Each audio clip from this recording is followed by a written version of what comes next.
Hi, welcome to this lecture. In this lecture, I'm going to provide a brief introduction to cloud computing. In case if you are completely new to cloud computing and you are starting the journey of learning Azure, then it is extremely important for you to learn about cloud computing concepts. So let me take you through that in detail.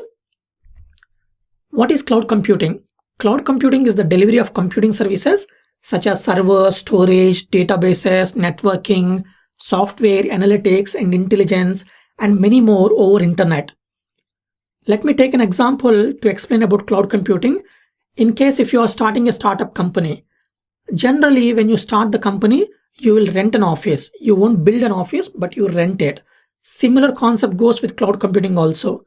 Instead of buying this infrastructure, storage and everything, you are essentially renting it on a monthly basis or hourly basis. Okay. And initially, cloud computing started with infrastructure and storage. And these days, all cloud providers are adding many value-added services into the cloud because of the growing popularity of cloud computing. And the companies offering these computing services are called as cloud providers.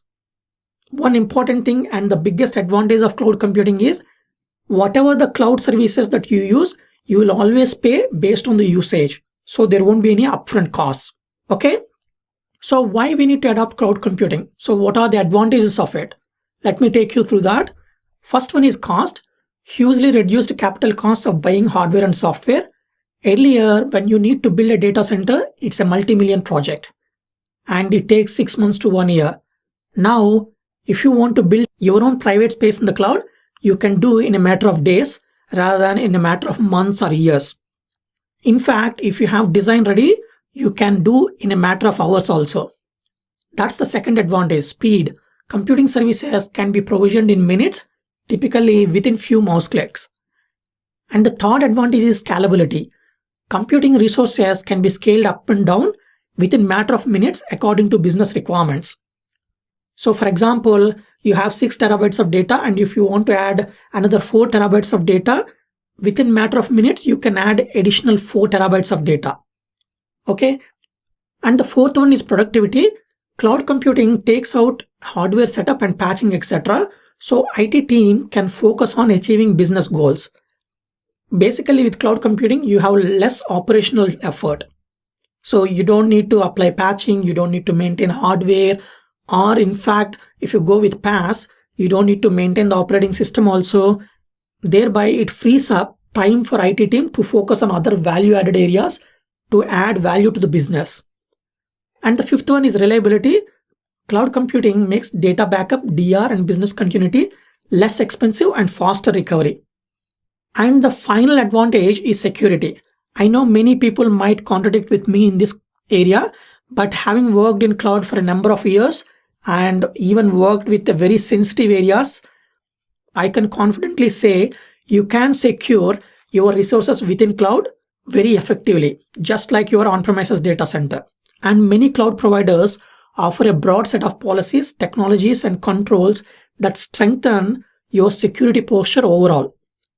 They have so many compliance offerings, which I'm sure will meet your security requirements. That's my opinion, but I find some people still worried about security in the cloud. And the next thing is types of cloud computing. There are predominantly 3 types of cloud computing. Public cloud. Public clouds are owned and operated by a third-party cloud service provider, which delivers computing resources such as servers and storage over internet. Generally, 90% of the time, you will hear about public clouds such as AWS or Microsoft Azure, etc.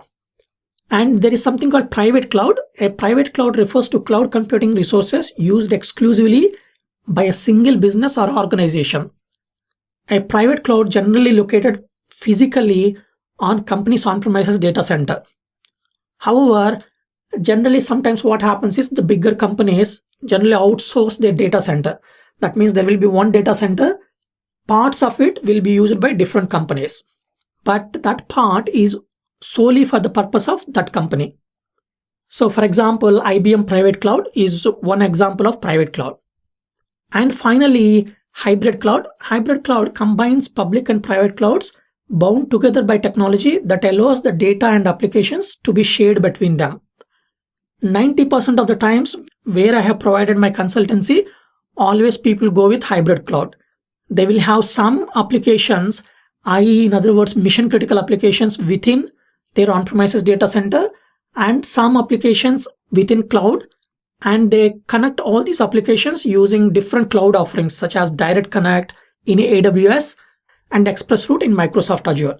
So basically you'll have some applications hosted on cloud and some applications in your on-premises data center, and there will be a channel opened between the applications on public cloud and the applications within your on-premises data center. And one of the examples is Azure Stack. In case if you want to go with a proper hybrid cloud, then you can go with Azure Stack. But without Azure Stack also, you can establish hybrid cloud and the connectivity between public and private clouds also. But Azure Stack is one of the offerings provided by Microsoft in the hybrid cloud area. So these are the types of cloud computing. Let's go through the types of cloud services. There are predominantly 3 types of cloud services. First one is infrastructure as a service, where you rent infrastructure, i.e. in other words, servers and virtual machines, storage, network, operating systems from a cloud provider on a pay-as-you-go basis. So in terms of IaaS, it covers the data center physical facility and building. It covers networking, firewalls and security, and it covers servers and storage. And if you want to go further, you can go for platform as a service. That refers to cloud computing services that supply an on-demand environment for developing, testing, delivering, and managing software applications. So platform as a service comes with operating systems also. I would say not operating system, I would say operating environment and all the development tools. So for example, you want a server that supports .NET framework, then you can go for a platform as a service environment. Similarly, Java, PHP environment, whatever you want to have, you can purchase it from Azure pre-built for you. Okay. And the third one is software as a service. Software as a service is a method for delivering software applications over internet on demand and typically on a subscription basis. So the best example is Salesforce, ServiceNow, Workday. All these applications are SaaS applications. So in terms of the advantages and disadvantages of each of these cloud services types, if you go with infrastructure as a service, you got maximum flexibility, but you will spend a lot of effort in maintaining still. However, when it comes to platform as a service, the flexibility gets reduced, but in terms of managing the environment, that will be taken care by Microsoft.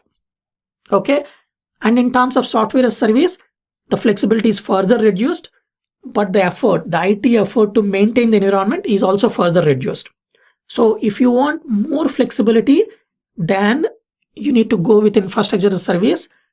But if you want to minimize the operational cost to a maximum extent, then try to explore the options of software as a service applications or PaaS offerings. Okay. So these are the types of cloud services. And finally, what Microsoft offers in cloud. When you think of Microsoft, generally people think of either Office 365 or Azure. So I just thought of providing what exactly Microsoft Cloud offers and what this course covers in terms of scope. So in terms of Microsoft Cloud offerings, first one is Azure. Azure can be described as a growing collection of integrated cloud services that developers and IT professionals can use to build, deploy, and manage applications through a global network of data centers. I will not go into too much into this because I'm going to explain about Azure in a very detailed way in the next lecture.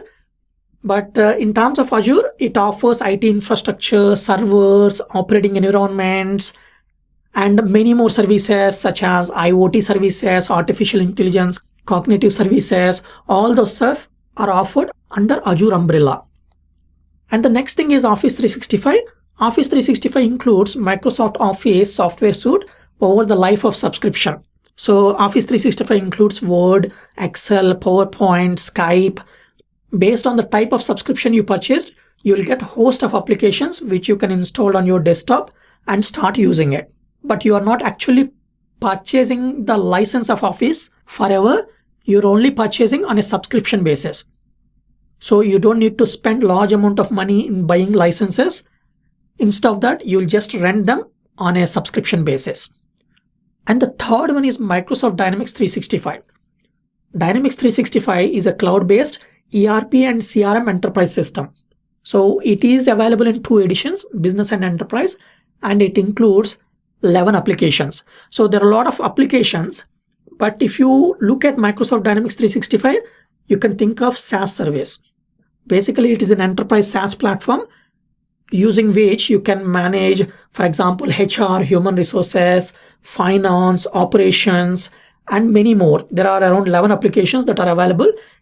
Anyway, I'm going to include links to all of these 3 offerings in the resource section of this lecture. Click on them, read through them, try to understand. Because when you are working on Azure, you tend to integrate with Office 365. And if you have a customer that are very heavily Microsoft biased, or in other words, they are using Microsoft Dynamics 365, then there will be a point where you will integrate some of the services available in Azure with the Dynamics 365 also. In the last consultancy I provided, my customer used all these 3 services, and I tend to provide links between these 3 services. Okay, so it is extremely important to understand, at least at a high level, Office 365 and Microsoft Dynamics 365 also. So that's it for this lecture. In this lecture, I have provided you introduction to cloud computing, benefits of the same, types of cloud computing and types of cloud services, and finally what Microsoft offers on cloud. I hope you got a good understanding of this. In the next lecture, I'm going to provide you introduction to Microsoft Azure. It's going to be an interesting lecture.